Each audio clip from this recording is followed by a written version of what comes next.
Hey, Bill, I'm in the mood for a switch up. I hit the function, hit the rose till I hiccup. I hit the stage and leave with money that's a stick up. She picture perfect, so I told him I'ma flick up. Bill, I'm in the mood for a change up. I leave the city and return with my change up. They got amnesia, don't remember how they played us. They wanna knock me down, but somehow I just stay up. Look, straight from the mud like Ruby. Straight to the stage, they love me. I understand they hungry, but please don't hate, that's ugly. I've been sliding, shaking, moving. I've been popping in my city. Shawty say she love the way we do it with me. I be too turned up to ever give a fuck. I ain't come to argue, let a nigga fuck. They been talking pennies, I need bigger bucks. About to catch a flight, I need to switch it up. Got that black boy joy, might do my dance on him. Take no disrespect, might put my hands on him. Hit this chicken, now she wanna marry me. But she gon' need some closure and some therapy. Came back to the city with my bank account on F. Giving rappers hell, I know they happy that I left. Hit the south in winter, I just put down my deposit. 82 degrees, I left that jacket in my closet. Bill, I'm in the mood for a switch up. I hit the function, hit the rose till I hiccup. I hit the stage and leave with money that's a stick up. She picture perfect, so I told him I'ma. Welcome back to Hold the Heat, everybody. It's Isaiah McCoy here at We Believe Digital. I'm also here with my brother Jamil. Go ahead and introduce yourself, my brother. Hey everybody, my name is Jamil Johnson, born and raised Jackson, Mississippi, just an organizer out here. Yes. Hey, and tell me some of the organizations you with, my brother. I work for NAACP right now. I've done work organizing at Tougaloo College when I was a student there. I work with a couple labor unions. It was a place called U.S. Labor Against the War. USAS, that was kind of brief, but I've done a few different types of organizing. Yeah. But I just done had a lot of different opportunities and traveled and seen a lot of different stuff though. So, Hey, that's real. That's real. What's some of the stuff y'all got going on, man? What's some of the stuff y'all got going on in the city right now? Some of the events or some of the just some of the events and some of the things y'all trying to push right now.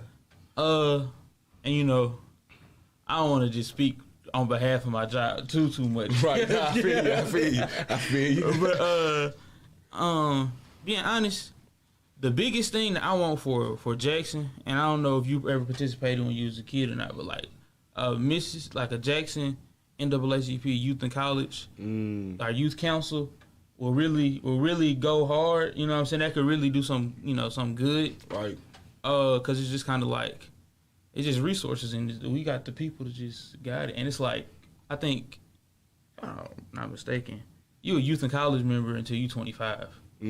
So it's like you part of this. This is something that you growing with. So I'm saying that's kind of been on the back burner of the work, but that's probably the most important thing I need to like really try to get on, because it's just like, that's just gonna be another mode to just get people in Jackson organized, get them together. You know what I'm saying? Right. And so, do you know PAI at all? People's Advocacy Institute. You know, Brooke and them, Brooke, Rukia, Nat. Yeah, I hadn't talked to any of them recently. When you had when I did the focus group for On Your Story, I had talked to some of them. I hadn't worked with stand-it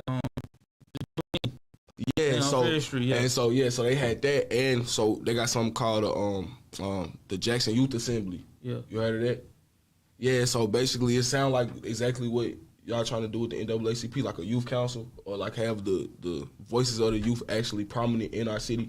You know what I'm saying? Actually taking the voices of our youth from a selected board of youth members. You know what I'm saying? And having that collective power or collective unity in a voice. You know what I'm saying? Like that sound mad important, so I love to hear what you're doing. Yeah. I feel like you should collaborate with them. But see, even with the collaborating with them too, bro, it's like, it's not even like, if we can really just find a way to get the kids to be members, you know what I'm saying? Yeah. Get them in another organization, and then they got different pools to pull from. You know what I'm saying? It's not even a, it ain't against nobody. Like, it's like, and it's like, organizationally, I feel like nothing is more important than anything else, especially if it's still about the people, using what's around them to, make the best of circumstances. Right. And I want to speak on that a little bit. Like, I heard you bring up resources and saying that it's important that resources are there, and it's important that what you're doing is introducing resources or trying to get you to resources. So like, what are some important resources that we don't have access to in our city?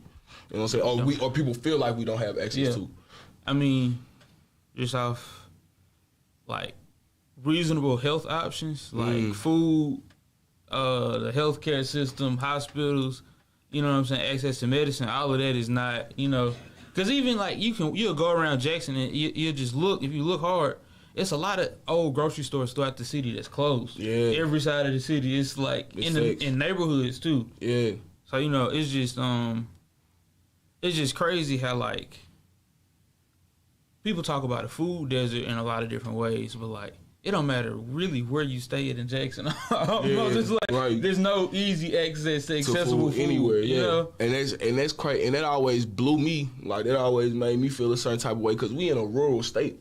Like we in a state where it's known for growing stuff. You know what I'm saying? Bro. So like how are healthy options not readily available to us? You know what I'm saying? Fact. Without, I feel like it's an ulterior motive to it. Like not that. I feel like the powers that be know what they're doing. Yeah. You know what I'm saying? I don't feel like it's strictly like, oh, we just don't have access to it. There's no way we can get it. Like, we got farmers markets all the time, bro. We got farmers and planters and growers in every part of the state, especially Jackson. Yeah. So it's like, how do we get access to them resources? What do we do to make sure that we not putting ourselves in the food desert? Because at the end of the day, it's not all to put the blame on us, but it is something that we can do more as a community. Yeah. Like, you know what I'm saying? It ain't it ain't 100% other people's fault. Yeah, you know what I'm saying? There's plenty of stuff that we can do. We got community gardens that's still trying to get off the ground. Like, we done had community gardens for years. One in Tougaloo that was doing great. Mr. Drake, I haven't talked to him in years, but he had a food garden when Baba Shokwe was alive, like that was doing well. You know what I'm saying? You come get you whatever, squash, greens, like he was growing all types of stuff. If we could do that in every community around the city, there's no more food desert. You know what I'm saying? So it come back to that collaboration. So I feel you on that heavily.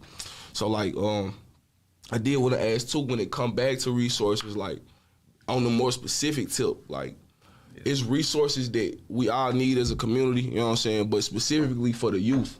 Because the youth is what's gonna really make the change. And if the youth don't feel like it's nothing to be changed or don't feel like it's worth changing, you know what I'm saying, then we don't have a future. So what resources do you feel like that you done seen working with the youth, being in the presence of youth, you know what I'm saying? What's something that you hear all the time like, oh, I wish I had more of this, or I wish we could do this, or, you know what I'm saying, stuff like that.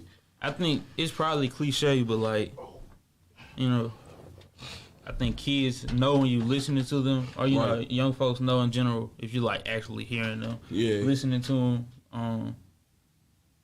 Because I don't think, practically, and just being honest, most people don't expect the world from the person next to them. You know, a lot of times they just expect decency. Right. And if you're empathetic, or if you're like nice to them and you trying to get to know them and you want to hear about what they got going on, that's just extra. So like, if you're not, most people don't even start, even if they're intending to give somebody everything in the world. If you're not starting with the like idea that I'm gonna talk to a human being and I should be compassionate, then it's hard to receive, it's hard to trust, all of that. So I think that's kind of cliche, but I mean it's real though. Yeah, because like you were saying earlier, like, we can talk about reparations, or we can talk about what somebody can like give us, and not even just to say like that, but practically too, like we can talk about what we gonna do for each other too, because all we got is us at the end of the day. You know what I'm saying? It's real though. Hey, it's so real. In a city like Jackson, it should be, like we can figure it out. Yeah, and so I feel that 100%. I really do, bro, because like you said, it ain't nobody but us for us. Jackson has a history of our black community being very, very tight-knit, being very prone to help one another. But it seemed like in recent years, man, empathy has been real lacking as far as a whole. Now, I'm not saying there's not empathy out there. Yeah. And I'm not saying that there's not people every day out here in the city trying to do better for other folks. But it seemed like as a whole in our society, not even just in Jackson, but in general, like, empathy isn't as common no more. You know what I'm saying? And I feel like that'll be a big fix, like a huge fix to our mentality as a people, to our psyche, to our mental health, if we just took the time out of our days to really help each other, help one another. So my next question would be to that. As a community, or like, how do you feel like it means to be Black in Jackson, to love one another? Like, what do you feel like, what steps do you think we should take, if any at all? Do you feel like we already there as far as where we need to be, as far as loving each other? Do you feel like there's stuff that need to be changed? I'm not gonna lie, I don't know how to start on that. Hey, I feel you on that. But I don't know. I think to a degree though, part of it is just like, you know, get off your phone, get off social media for a little bit. You know, Hey, that's real. Be in the real world. And I'm like, even when you was talking about empathy was kind of lacking in Jackson, it's like, I think it's something to that for sure. Like, I think you can feel it, and you know what I'm saying. People will use other stuff that's going wrong or that's happening bad in the city and try to use that as a way to talk down on it. But like, you know, it feels kind of different. But I mean, I was put up through most of COVID, so I feel kind of isolated sometimes, you know? Yeah. So it's like, I don't even... You know how to answer. It's just like... Hey, I feel it. Because, I mean, that's a big question, you know what I'm saying? That's the ultimate goal probably for me, you know what I'm saying? Yeah. Because the best I can do one person to another, I can, you know what I'm saying, be decent. I can be, you know what I'm saying? I can treat them... A good human being. You know? Yeah. And... You know, in my experience, when you know, folks like that, like, they'll respond well. They'll kind of, you know what I'm saying? Yeah. Like, do the same. Yeah, hopefully. And you will hope so, man, because it seems like today's day and age, bro, you can be nice as you want, man. People still mess you over. So, like, I feel that. I feel like the first step we need to do is, like, really realizing our worth. I think self-worth. Because if you don't feel like, you have any worth, and not even as an individual, but like as a community, as a Black people. You know what I'm saying? If you don't feel like, if we don't see the worth in ourselves, then nobody else is gonna put their worth into us. And if you don't see it as an individual too, like if you don't have self-worth, if I don't love myself, how can I love you as a Black man? You know what I'm saying? If I don't love my Blackness, how can I love anybody else's Blackness? Mm-hmm. So I think the first step is like inner realization and taking the time to really know your self-worth. I think that's important. Self-worth and just defining what your success is, like realizing what you feel like your goal is, because a lot of people don't have no vision, and when you don't have a vision, you blind. And that sounds corny, but it's real talk. Like if you don't have a vision, bro, you can't expect nobody to, or you can't expect to feel good about certain things if you only see your future ahead of you. You know what I'm saying? If you living day to day, trying to survive, then what is a 10-year plan for me? What is a 5-year plan? What is a 1-year plan for me, bro? If I gotta figure out how I'm gonna eat. Why do I care about how this next man feel or how I can help him when I can't even help myself? So like a lot of that come to self-worth and self-realization. I did want to ask, like, what do you feel like success is? What do you feel like success is for yourself as an individual? And what do you feel like success is for our city? What do you feel like you get to a point where like, oh, Jackson done made it? You know what I'm saying? I mean, to a degree, I'm still working out like what I believe. Because I don't want to be the type to be yelling, talking about, this what it is, you know, this is my manifesto, all that type. You know what I'm saying? I want to actually have read the books, experience something, like really piece something together, right? Yeah. But I think that, like I said earlier, Jackson has the possibility to be like, you know what I'm saying, a really perfect city for Black people, bro. Like, for real. It's all there. And it's like, I said this when we did the other thing. I said, if it don't work out in Jackson, I'm going somewhere else. Facts. You know what I'm saying? Hey, facts. I'm a bigger country. You know what I'm saying? It might be done. If you can't make it work here, it can't work nowhere else. You know what I'm saying? What are we doing? Right. You know, why are we wasting time? It's so you know what I'm saying? I really think it's success. I try not to even really think about it because I'm motivated by like almost like a calling. I'm motivated by like this is what's natural to me. You know what I'm saying? So even in the days where I'm not good at it, even in the days where I'm not social, even in the days where I'm great, you know what I'm saying? Like this is all I'm thinking about. You know what I'm saying? And I can watch TV, I can watch movies, I can read. You know what I'm saying? Listen to music, but it's still like there. So for me, it's like it's not really a success. It's almost like what I want to do for the world. And that's like, if I don't do anything, you know what I'm saying? Hopefully I try my best. Right. If I do a lot, then I hope I still try my best. You know what I'm saying? But like, you know, life is a gift, bro. Like for real. Within itself. That's success within itself. Yeah. You know what I'm saying? And this like my grandma, she's from Detroit. That's why I got the shirt on. When I realized it was a video, I was like, I got the Detroit shirt on. It's all good, bro. We ain't dissing no cities, bro. It's all black. You feel me? Yeah, for sure. Yeah. But she's just older. But I've been back at the crib since COVID, and it's just been cool. I got extra years on my grandma. You know what I'm saying? Facts. And she hollering, making me do the chores for her. You know hey, but it's grandma though, so we chilling. So it's like, you know, at some point, man, like, you got to make the best of it, but it's still like, making the best of it is still being active. You know what I'm saying? You still have to be engaged. You have to have an opinion, or you don't have to have an opinion, but you got to know both, or all three, or all four of the opinions at least. You know, you got to be aware of what's going on around you. But you know, you can't do none of that if you're not alive. Like, you can't do none of that if you're not taking care of yourself. You know what I'm saying? If you're doing more, if you just surviving, you know what I'm saying? You can't worry about that. It's more than just surviving. Exactly. And that's the crazy thing is earlier you were talking about like we was talking about essentially how people self-actualization, they self-worth type stuff, right? So it's like you mentioned how you gonna focus on yourself when you hungry too. So it's it's a circle. It's like if you don't have anything.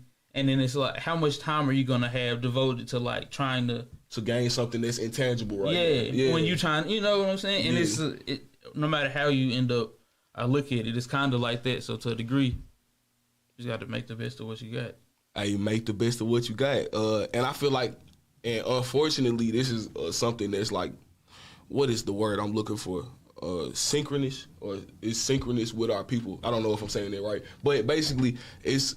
Our people are looked at to have to be strong, like to have to work through pain, to have to do this. Facts. It's fortunate that we are able to, but unfortunately, we definitely it's something that's horrible, bro. And I feel like we need to change that. But we gonna take a short commercial break and we gonna get right back into it, y'all. Yeah, right. Are you tired of living check to check and looking for residual income? We have just the opportunity for you. Join us on Saturday, the 25th of June in Jackson, Mississippi, as we discuss the sexiest industry in the world, travel. Let's turn your passion into profits, whether it's on a full-time or part-time basis. Please RSVP or text to 404-915-8626. We look forward to connecting and taking flight. See you soon. Hi, I'm Q Talicia Garrett. I am here to introduce our New South Development and Training Outreach Hour every Tuesday at 2 p.m., giving you information on how to become a part of the programs through USDA and Farm Service Agency. We can be reached at 678-779-9468. We can also be found online at newsouthoutreach.com.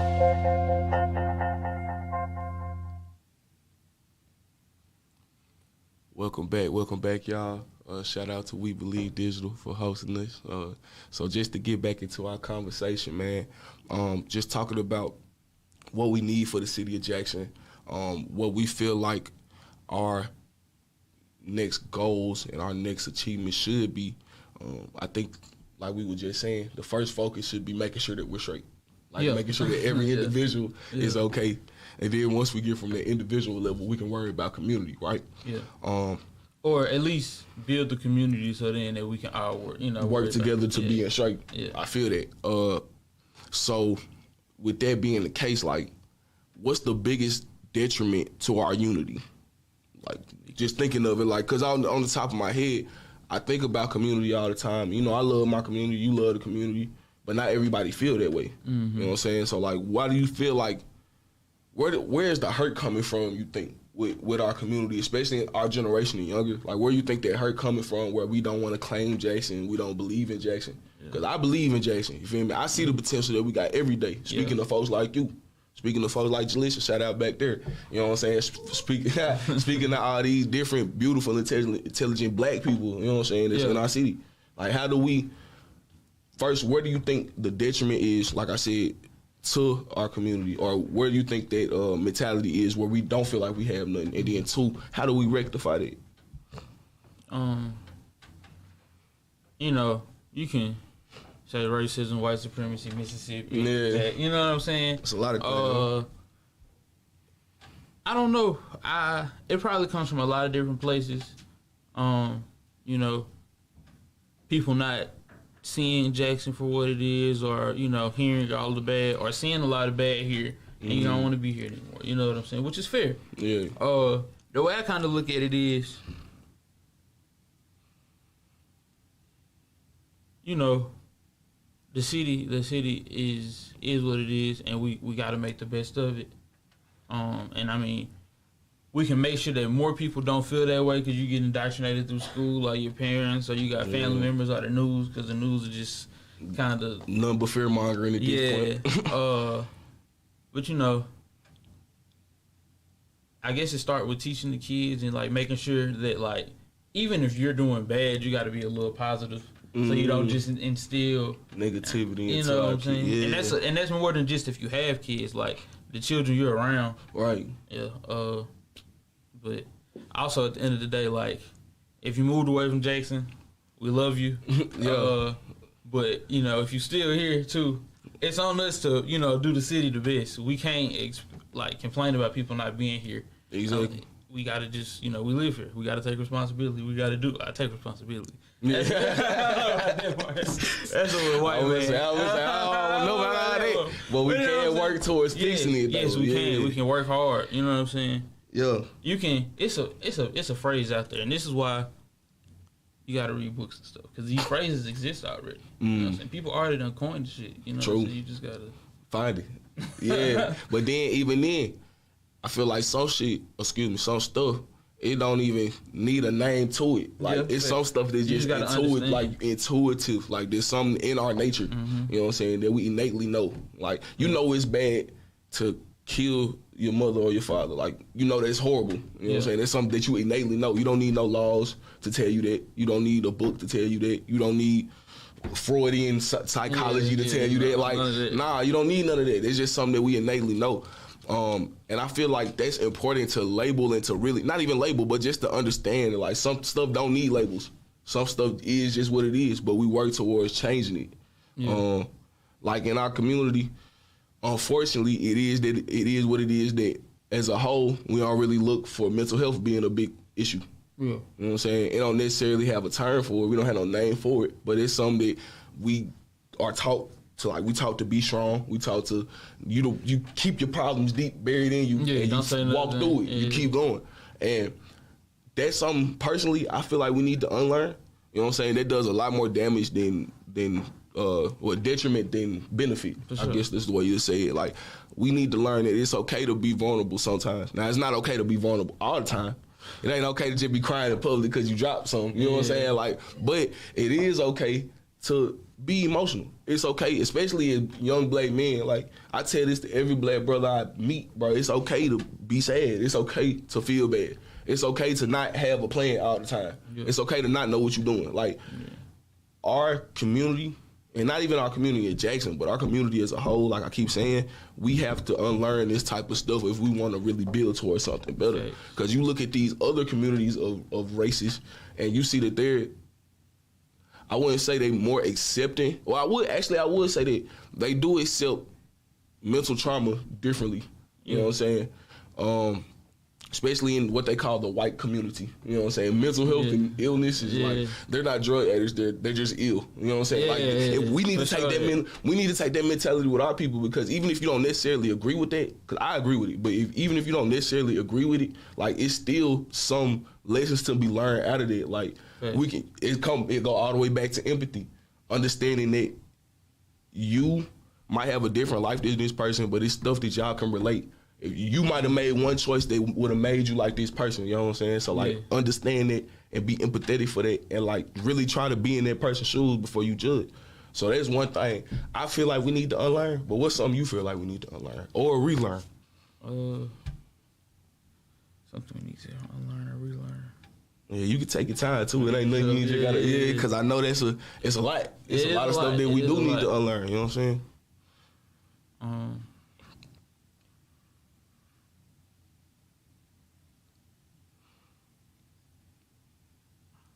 Maybe I think the only thing that's just sticking with me is like we got to do something about like we're sometimes the aggression, you know, just the unnecessary aggression. Yeah, like, not even unnecessary, but just undirected aggression. Like just being angry at the world. Yeah, we're mad all the time. Like I know I just be mad sometimes, just like man, fuck this chair. You know, like, I don't even want to be mad, bro. It's just, you know. So I mean, they kind of go back to the mental health thing. It's just the way like we gotta learn how to cope, or no, we got to do something like find solutions that aren't like somebody's probably doing it though. You know, somebody probably got ways for folks to relax for real. You know. Besides what the stuff they tell you, like meditation, like, and there's nothing wrong with meditating. Actually, I recommend it. Yeah. But some people just can't meditate. You know what I'm saying? It's different. Like you said, find alternative ways to help. I agree with that wholeheartedly. Bro, like going back to the point of giving resources to our kids, like that's a reason why our youth seem to be in a bad position. I'm gonna say seem to be because they're really not. It's just that nobody's listening to them. You know what I'm saying? But that's why our youth seem to be in such a bad position in Jackson because first off, like I said, nobody listens to them. But secondly, nobody teaches them how to handle their emotions no more. Like we used to have community leaders, community people that really spoke to our children, really told them like, okay, I understand the frustration that you have, yo. Well, really, why are you mad? Like, okay, y'all might just got to fight in school or whatever, but why are you mad deeper than that? Yeah. Like, talk to me, tell me what's up. And our adults seem to be so scared of our youth nowadays that we don't even get that, bro. That's what's crazy to me. That's crazy, but I understand because kids can get guns now. So if you 15-year-olds with Glock 40s with a 30-round clip on it, what can you say to this man? How can you talk to this man? You know what I'm saying? You scared for your life, so I get it.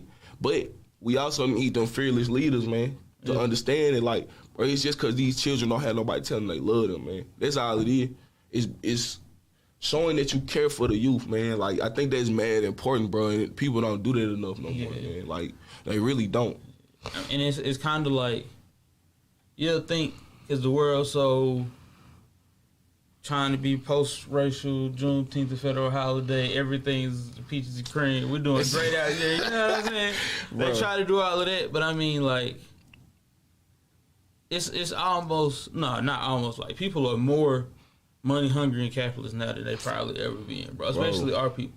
Yeah, a lot of us not falling for it no more, but it's like that rat race mindset that I just got to get it before somebody else get it. And I mean that in like, you know what I'm saying? People think, I mean, that shit, like, I gotta be the number one. No, it's like business. Folks trying to, like, just the cost of gas is high for no reason. You know what I'm saying? Rent is high for no reason. Yeah, you know, the cost of living not going up. I mean, the cost of living going up, but the wages not. You know, and that's intentional. Like, the Fed, you know. Yeah. Like, the gallons of oils, is gas in barrels or oil? You know, oil barrels. Yeah, barrels. It's like a barrel of gas is not more expensive than it was when gas was $2. Yeah, like, it's just the resale value. Basically, they hit us with the resale. Exactly, and it was just getting it cheaper a couple years ago. You know, like stuff like that is intentional. Maybe it's some more that go into than somebody want to be like, nah.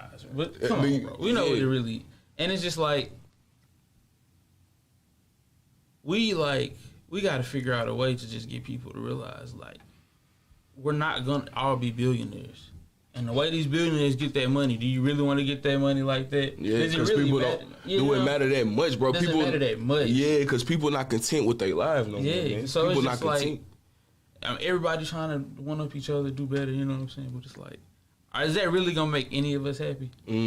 Is that really going to make us, is it going to, even if we said anything today, we said, if you don't feel cool with yourself, the chance of you getting up and doing something for somebody else or, you know, trying to make a change or, you know, doing the best, it's not impossible, but it's not super high. It's not as high. Not probable. You know what I'm saying? So it's like, if we don't collectively, like, figure out that the direction we're going, it's good in some ways, but, like, are we really, like, mentally there how we need to be? Are we, like, really taking care of ourselves? Are we building the habits that can be sustainable of a good movement? Are we thinking critically about what we're doing? Are we taking time? Are you know what I'm saying? Are we really doing everything that we need to do? Yeah. And, you know, just like if you're not taking care of yourself, if you're not taking care of what you're going to put all your work into, it's not going to go anywhere. Right. Or it's not going to go as far as it can. Even if y'all just got the juice and y'all can push it as far as you can, it could have gone further. Had you taken these different steps, or if you took care of yourself, if you figured it out, if you didn't, you know, because even when it comes to, like, movement spaces or, like, organizing spaces, like, if you coming into the space with, like, your own problems and ulterior motives and how you perceive people, then you're not, how much are you going to help? Because I know you done seen spaces break down, just like I done seen spaces break down. Boy, too many, boy. And the ones of somebody, a mediator telling, you got the whole 9 and it still don't make no sense. Yeah. And it still don't, and I think about that all the time, like I talked about on my last show, man, like leadership and what it means to truly be a leader. Yeah. Like, we can't afford for our leaders to be fighting in public, bro. I say a public country, but we can't afford for our leaders to be fighting like that, man. Like, going back to that point, bro. If you don't really know, if you don't really take care of yourself, if you don't have true knowledge of yourself and true self-worth, then you'll do stuff like that. Yeah. Like, that's generals in the army never fight in public, bro, whether they disagree or not. You know what I'm saying? And we gotta start looking at our people like an army, because we're too disorganized as a people. You know what I'm saying? I really feel that. Like, if we was organized, bro, we'd be bro, do you understand the amount of power we have in our city? Yeah. In our city alone. Bro. Yeah. Our city like 85% black. And we got access to everything. Everything that we really need, like, it's here. We just don't. It's not connected. Yeah, it's not connected. It's not unified, and it's not propagated enough. It's not told. It's not told about enough. Like, you know what I'm saying? It's plenty of resources like Sykes Gym. They do all types of stuff. Just to give a shout out to Strong Arms of Jackson and Sykes Gym out there out south. But they do a lot of stuff for community, for youth. Like, they feed the kids. They do this. They do that. But nobody really shout them out or talk about them because it's not enough unity in the city, bro. Like, it's so many organizations out here that's doing such good work, bro. Like, with On Your Story Jackson, bro, we just gave out $300,000 to 20 different nonprofit organizations and 20 different individuals, bro. And each one of them people doing great work with the money already. Like, Strong Arms of Jackson, A Chance and a Choice, PAI, I think they got a little funding. Like, these organizations that's doing the work, but how do we unify the work? How do we make sure that their work continue? And not even just from a political or organizing standpoint, but from a community standpoint. Thanks. How do we make sure that the people want to take this, claim it, and continue to do that? You know what I'm saying? That's, like, really important, but I don't know. But that's the real conversation, though. Yeah, you know? like, and that's the crazy part about the 30 minutes, because 28 minutes we get the real conversation. But I mean, I feel like how I feel, and this is why I've been trying to read more books. I'm not going crazy. You know what I'm saying? But if everybody that does like to read, don't read on nobody else's timeline. Just read on your timeline. If it takes you 2 years to read a book, that's fine. Just read. If you need the Audible book, do that. Come on, do it. You know what I'm saying? It's no saying. shame. This is not elementary school. We're not competing. Exactly. We just trying to gain some knowledge. You know, but I just feel like we need to sit down and make, like, not even rules, but we need to be, like, really sit down and write out, reflect on what we all stand for. And then when we sit down together, what we all stand for and what we all want. And then we sit down together and talk about what we all stand for and what we all want. And then we get a big whiteboard and put on that everybody in here. Right. What do we stand for and what do we want? Hey, and so we're On Your Story, Jackson. Now that has now been named to Rejuvenated Our Story Our Way. That's the new name, bro. I meant to shout it out. Yeah. But so we On Your Story, and what we've done, we've made something called a LLSD, which is a living learning stance document. And basically it does what you just said, except in the field of education. So it details what our community wants and needs, and like what those non-negotiables are inside of our education system for our youth. And then it's detailed in this document. But what we want to do is, we've already brought it to community members, right? And we've already made a council with people that you probably know, like Cal, Gus on there, Mama Ia. So it's different community members. But what we want to do is take it to community for real, like deep into community where people's voices aren't heard at all, and then add on to it. That's why it's living. You know what I'm saying? We really, so I feel you 100% on it, and I think that's like major. I think that's major. That's important work that need to be done, and not only with the Live and Learning Stance document with us, but just in general. Like, you know what I'm saying? It don't have to be through us. You know what I'm saying? But before we do go, because we don't have a lot of time left, I did want to ask you, in 1 to 3 words, describe our city, man. Describe the even if it's a certain part. Well, really describe being black in our city in 1 to 3 words. It could be 1 or it can be 3. It don't matter. Or it could be 2. I mean, I guess home. Like, you know what I'm saying? I'm not gonna lie. I go everywhere else and be comfortable because I'm from Jackson. I be comfortable in Jackson, so you know what I'm saying? I feel it. You know? Yeah, home, bro. Hey, couldn't have said it better myself, man. Shout out to We Believe Digital Broadcasting one more time. Hold the heat. Thank you for coming, bro. I appreciate your time, man. Sure. And that's that, man. Y'all, thank y'all for watching. Y'all have a good night. Hey, feel I'm in the mood for a switch up. I hit the function, hit the rose till I hiccup. I hit the stage and leave with money that's a stick up. She picture perfect, so I told him I'm a flick up.